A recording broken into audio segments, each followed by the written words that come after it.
என்னடா இது ஒரு வெள்ளை கலர் ஸ்பஞ்சு எல்லாருமே இதை வச்சு ட்ரை பண்ணுறாங்களேன்னு நானும் ட்ரை பண்ணேன். இது மேஜிக் எரேசரா.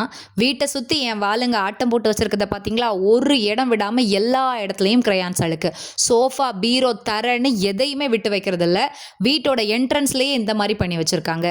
சரி பாவம், ரெஸ்ட்ரிக்ட் பண்ண வேண்டாமேன்னு வரைய விட்டா இன்னைக்கு நமக்கு அது பனிஷ்மெண்ட்டாகவே ஆகிப்போச்சு. முதல்ல நான் ஒரு சின்ன மார்க்கை தான் ட்ரை பண்ணேன், செம்மையாக க்ளீன் ஆயிடுச்சு.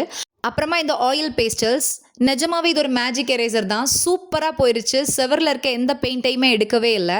இந்த ஸ்விட்ச் போர்டு கீழே ரொம்பவே அழுக்கு இருந்தது, அதை ட்ரை பண்ணி பார்த்தேன், அதுவும் போயிருச்சு.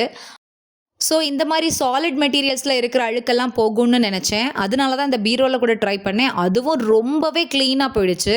சரி, என் வீட்டு ஆர்டிஸ்ட்லாம் வரைஞ்ச ஏதாவது ஒரு பெரிய ஓவியத்தை போய் கலைக்கலான்னு போனேன். ஆனால் ஒன்று சொல்லணும், இதெல்லாம் இருந்து ரப் பண்ணணும்னா 4 பூஸ்ட் குடிச்சிட்டு வந்து தான் பண்ணணும். ரொம்பவே ஸ்ட்ரென்த்து தேவைன்னு நினைக்கிறேன்.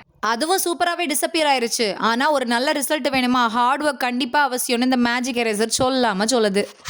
சரி, சுவரு, தரை, பீரோலெல்லாம் போயிருச்சு. இது ஒரு வெல்வெட் கிளாத்து, இதில் போகுமான்னு பார்க்கலாம். ஸோ இந்த சோஃபா எனக்கு ரொம்ப பிடிச்ச சோஃபா, அதையும் அழுக்காக்கி வச்சுருக்காங்க. க்ளீன் பண்ணதுக்கப்புறம் பர்ஃபெக்டாக க்ளீன் ஆயிடுச்சு. நம்ம இதுக்கு முன்னாடி க்ளீன் பண்ணதை காஞ்சதுக்கப்புறம் பார்க்கலாம். அந்த அழுக்கெல்லாம் கம்ப்ளீட்டாக போயிருக்கு.